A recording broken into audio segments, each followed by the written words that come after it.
ExamPrep.School. Missouri Life Accident and Health Insurance Producer Exam Code 54.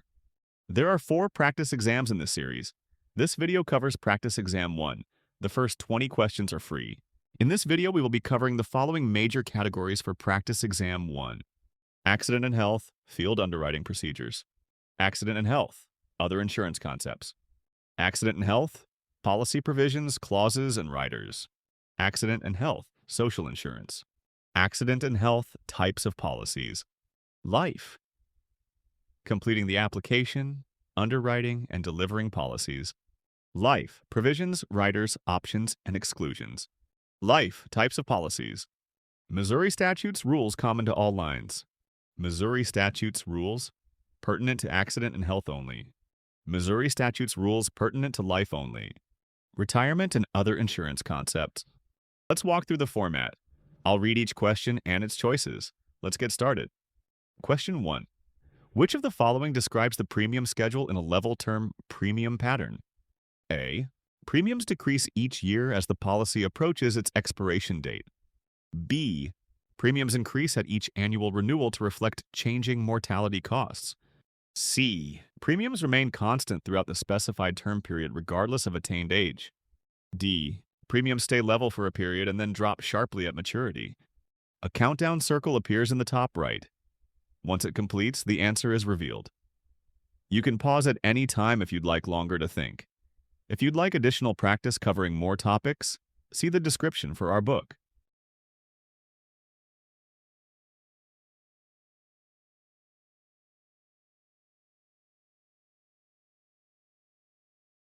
The correct answer is C. The premium in a level term premium pattern is set at issue and remains unchanged for the duration of the initial term, reflecting fixed mortality costs over that period. Reason A is not correct. That corresponds to a decreasing term policy where coverage and premiums decline over time. Reason B is not correct. That describes an annual renewable term structure, not a level term premium pattern. Reason D is not correct. No term life design drops premiums at maturity. This option is incorrect. Question 2. A borrower wants life insurance coverage that mirrors a declining loan balance over time. Which policy type is most appropriate? A. A universal life policy with flexible premiums. B. A key person life policy with level premiums. C. A whole life policy with fixed death benefit. D. A decreasing term life policy.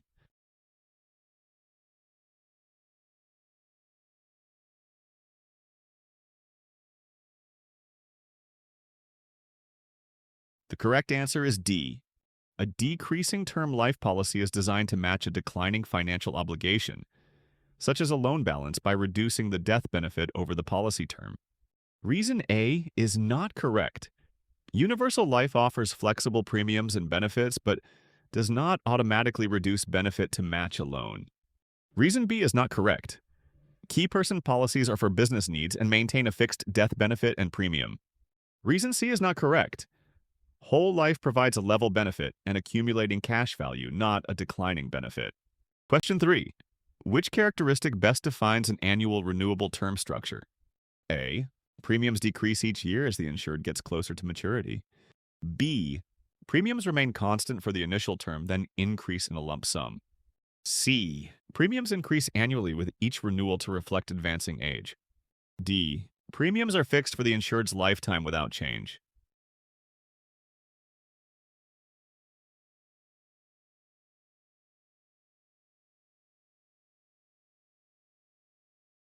The correct answer is C.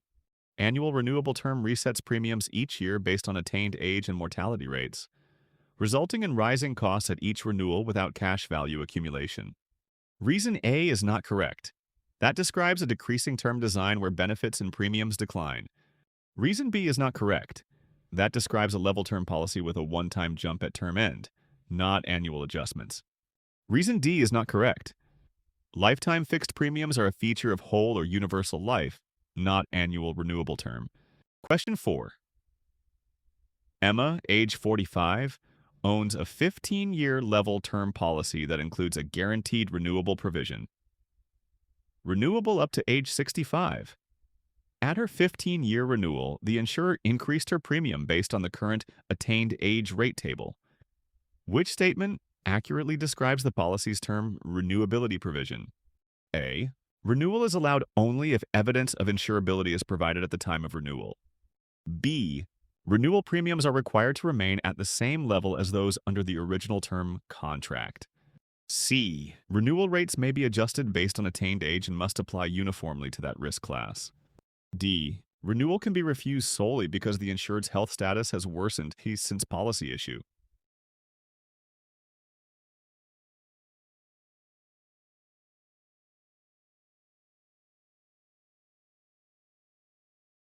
The correct answer is C.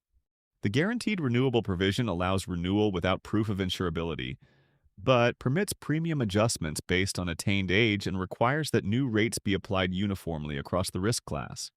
Reason A is not correct.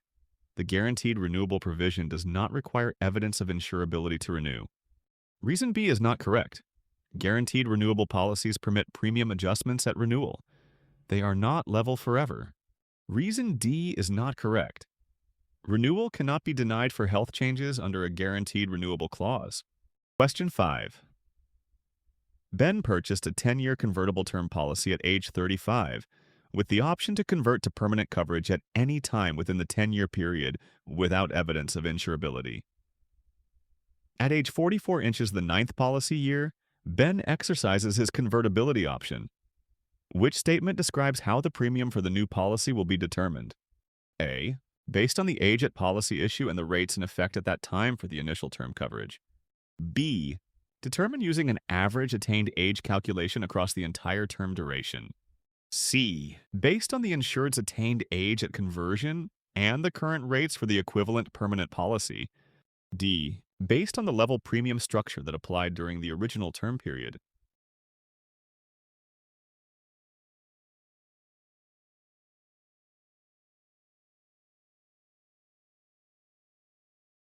The correct answer is C. Under a convertibility provision, the premium for the new permanent policy is calculated using the insured's attained age at the time of conversion and current rates for the equivalent policy type without requiring evidence of insurability. Reason A is not correct. Conversion rates are not based on original issue age or initial term premiums. Reason B is not correct. There is no averaging of ages. The calculation uses the insured's current age only. Reason D is not correct. The level term premium schedule does not carry over to the permanent policy rates. Question 6. In an ordinary straight whole life insurance policy, which of the following elements is guaranteed for the life of the contract? A. Policyholder dividends declared by the insurer. B. Minimum policy cash values as specified in the contract. C. Periodic premium amounts based on current investment returns. D. Adjustable death benefit options elected by the policy owner.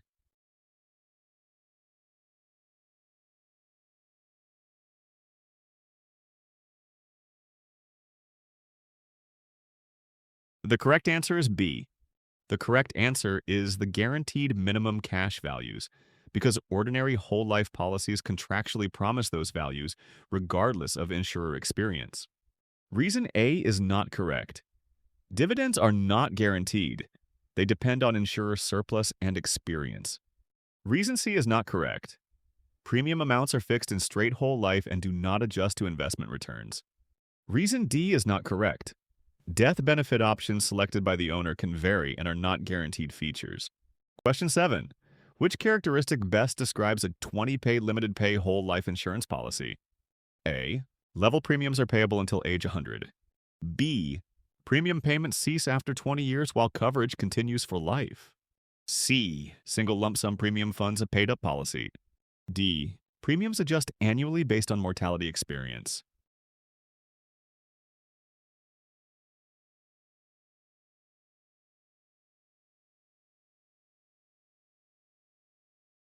The correct answer is B. The correct answer is that premiums are paid for a limited period, 20 years, while the policy remains in force for the insured's lifetime. Reason A is not correct. Level premiums until age 100 describes straight whole life, not limited pay. Reason C is not correct. A single lump sum premium defines single premium life, not 20 pay. Reason D is not correct. Premiums in limited pay life are fixed for the payment period, not adjustable. Question 8. Regarding the taxation of a single premium whole life insurance policy, which statement is most accurate? A. Cost basis is recovered tax-free and cash value growth accumulates tax-deferred. B. Dividends received from the policy are taxable as ordinary income when paid. C. Death benefit proceeds are subject to federal income taxation. D. Withdrawals are taxed on a last-in, first-out basis before basis recovery.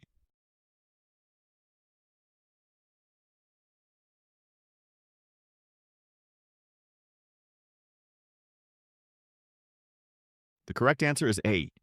The correct answer is that the cost basis is recovered tax-free, and any increase in cash value grows tax-deferred until distribution. Reason B is not correct. Policy dividends generally represent a return of surplus and are not taxed as ordinary income by default. Reason C is not correct.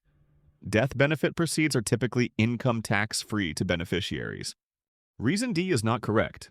Withdrawals follow a first-in, first-out basis where cost basis is recovered first, not last-in, first-out. Question 9. Mariana purchased a participating whole life policy at age 30.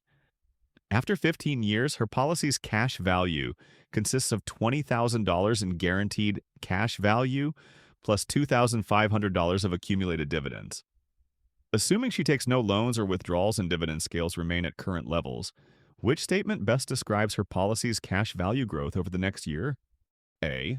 Guaranteed cash value will increase by the policy's guaranteed interest rate, and dividend accumulations may increase if insurer performance remains favorable. B. Guaranteed cash value increases based on past dividend scales, and dividend accumulations grow at the guaranteed interest rate. C. Both guaranteed cash value and dividend accumulations increase only at the guaranteed interest rate. D. Dividend accumulations determine the amount of guaranteed interest credited to the cash value.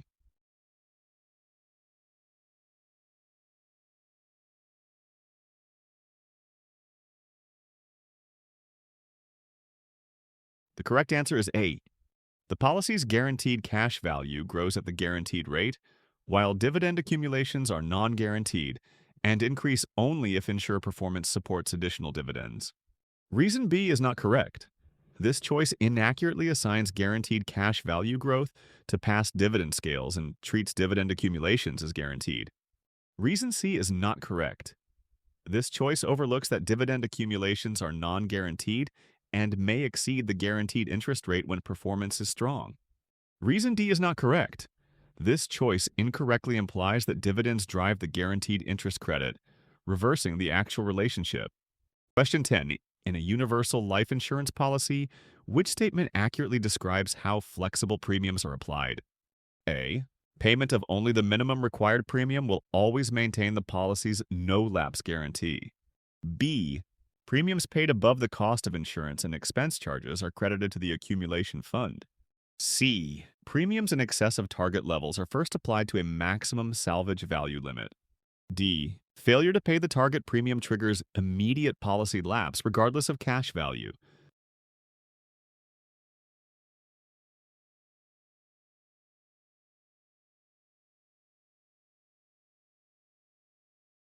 The correct answer is B. Premiums exceeding the cost of insurance and policy expense charges are deposited into the accumulation fund, increasing cash value under universal life. Reason A is not correct. Minimum required premium covers current cost of insurance and expenses, but does not guarantee no-lapse status unless it meets the no-lapse guarantee schedule. Reason C is not correct. Policies do not impose a maximum salvage value on excess premiums. Overcost amounts are added to cash accumulation. Reason D is not correct. Target premium is illustrative. Failure to meet it does not cause lapse if cash value covers monthly deductions. Question 11. Under a universal life policy, which of the following is not deducted from the cash value as a monthly policy charge? A. Mortality costs based on the insured's attained age. B. Administrative expense charge specified in the policy. C. Charges for any optional riders attached to the contract. D. Interest credited to the cash account at the declared rate.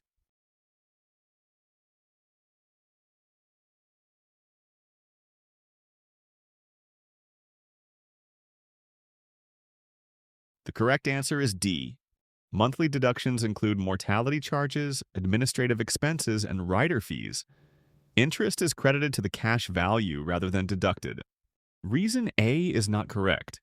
Mortality charges are a standard component of monthly policy deductions. Reason B is not correct. Administrative expense charges defined in the contract are deducted each month. Reason C is not correct. Fees for optional riders are assessed and deducted from cash value monthly. Question 12. A 45-year-old policyholder's universal life policy has a current cash value of $40,000 and a death benefit of $100,000. The IRS corridor requirement for a 45-year-old is 350% of the cash value. To maintain the policy's favorable tax treatment, what is the minimum death benefit the policy must carry? A. $120,000. B. $140,000. C. $110,000. D. $130,000.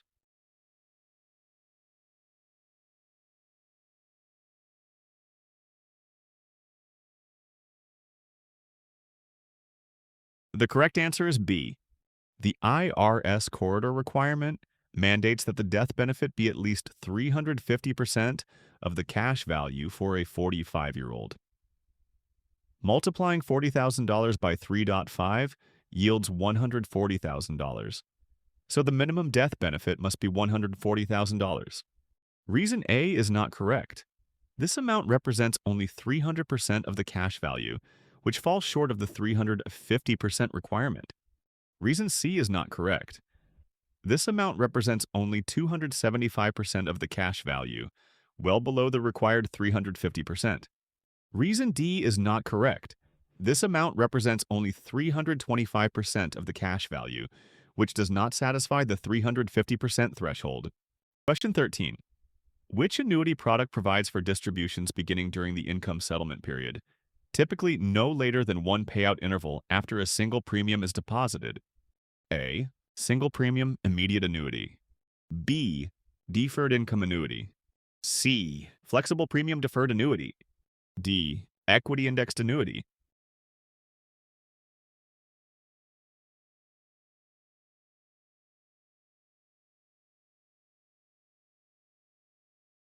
The correct answer is A.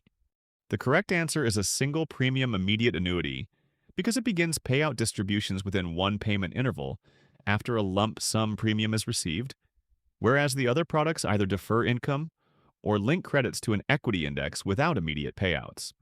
Reason B is not correct. A deferred income annuity delays payments until a specified future date longer than one interval, differing from immediate payout requirements. Reason C is not correct. This type of annuity allows multiple premiums and delays payouts beyond one interval, so it does not qualify as an immediate distribution product. Reason D is not correct. An equity-indexed annuity credits returns based on an equity index and does not guarantee distributions within one payment interval. Question 14.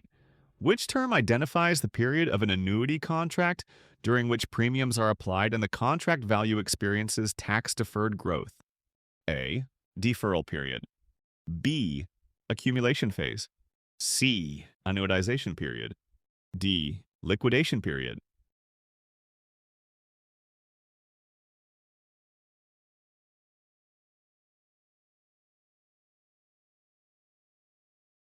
The correct answer is B.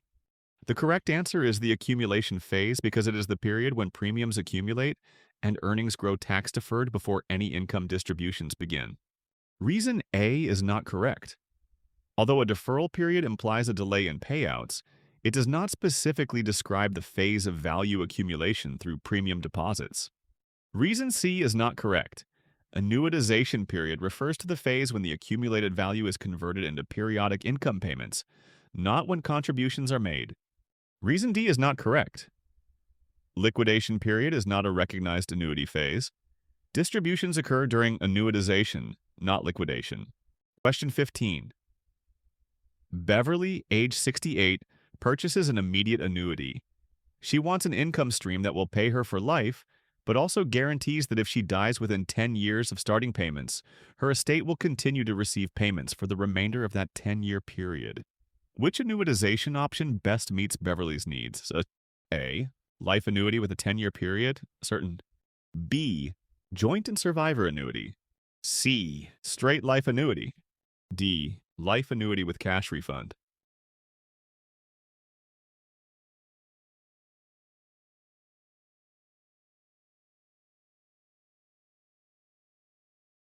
The correct answer is A. The life annuity with a 10-year period. Certain guarantees payments for the annuitant's lifetime and ensures that if death occurs within the first 10 years, the remaining guaranteed payments continue to the estate. Reason B is not correct. Payments continue to a beneficiary only if both lives are selected, not to an estate for a fixed term. Reason C is not correct. This option stops payments upon death with no guaranteed minimum period. Reason D is not correct. This option returns a lump sum difference, not ongoing periodic payments for the remaining period. Question 16. Which of the following best describes the entire contract clause in a life insurance policy? A. It requires the insurer to pay the face amount if the insured's death is due to accidental means. B. It provides that policy dividends may be applied to offset future premium payments. C. It states that the policy, any attached riders or endorsements, and the application form together constitute the complete agreement. D. It ensures that a lapsed policy may be reinstated within a specified time after lapse.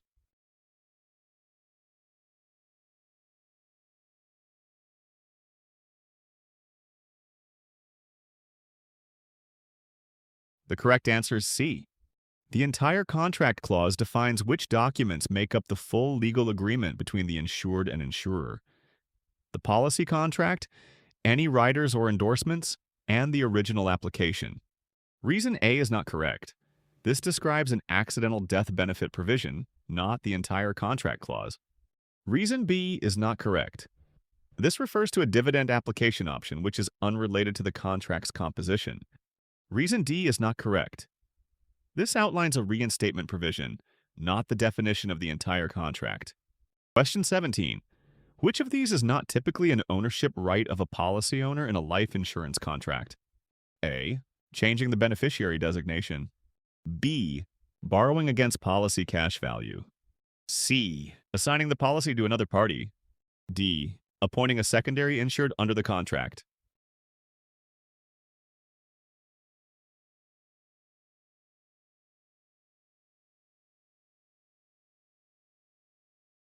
The correct answer is D. Ownership rights include naming or changing beneficiaries, assigning the policy, and accessing cash values through loans.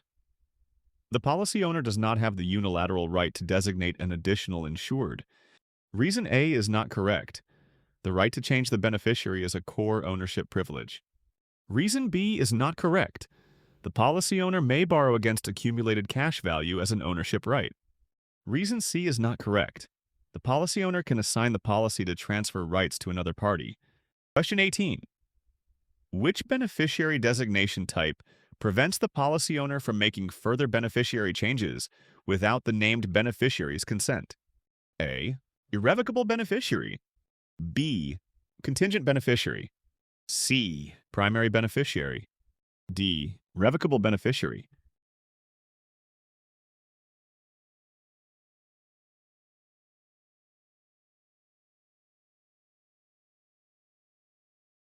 The correct answer is A. An irrevocable beneficiary designation binds the policy owner from changing the beneficiary without that beneficiary's written consent. Revocable or contingent designations may be altered unilaterally by the owner. Reason B is not correct. A contingent beneficiary is secondary and can be changed like a revocable designation. Reason C is not correct. A primary beneficiary designation may be changed by the owner if it is revocable. Reason D is not correct. A revocable beneficiary can always be modified at the policy owner's discretion. Question 19. John has a whole life policy that specifies a 30-day grace period on premium payments. His January 10th premium was not paid until February 7th. What is the status of his policy on February 15th? A. Policy remains in force since payment was received before the grace period ended. B. Policy lapsed at the end of the grace period and remains lapsed despite payment. C. Policy is inactive until a full reinstatement application is submitted. D. Policy automatically reinstates only upon a death claim submission.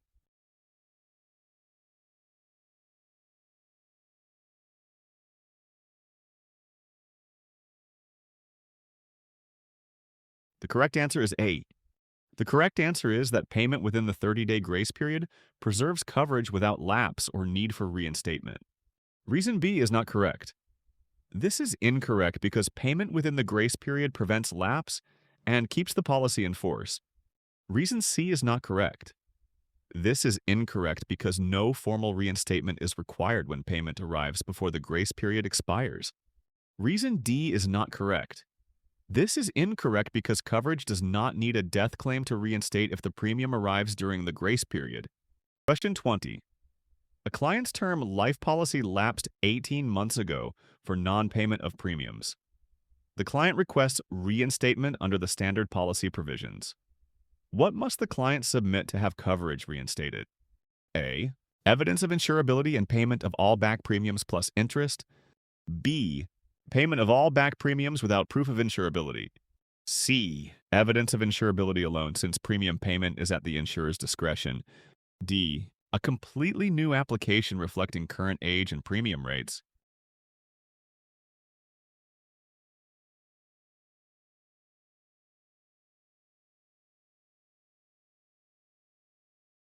The correct answer is A. The correct answer is that standard reinstatement requires both proof of insurability and payment of back premiums with interest within the allowed timeline.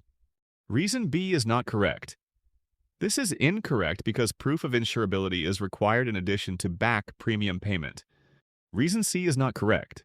This is incorrect because payment of back premiums plus interest is mandatory and not discretionary. Reason D is not correct. This is incorrect because reinstatement does not require a new application, but follows specific reinstatement provisions. Enjoyed this practice test? Tap like, hit subscribe, and share it with a classmate. Got a question we should tweak?